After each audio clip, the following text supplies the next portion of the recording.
يا مساء الفل. مباراة الأهلي والإسماعيلي والحلاقين وحماية المستهلك، يا ترى إيه اللي جرى؟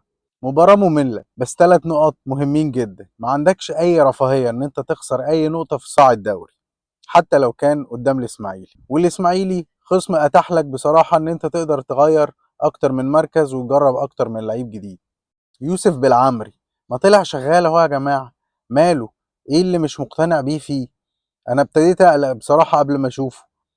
الراجل بيستلم وبيسلم، والوحيد اللي بيتحرك من غير كورة وبيطلبها في مساحة، وعمل جبهة شمال هو وبن شرقي زي الفل.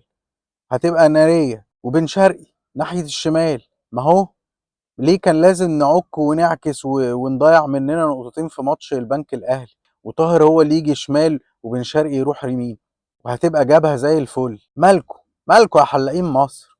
في ايه؟ ايه اللي انتوا بتعملوه في دماغ العيال ده؟ ايه اللي محمد شريف عامله في دماغه امبارح ده؟ ايه يا ابني اللون ده؟ بوظتوا دماغ العيال؟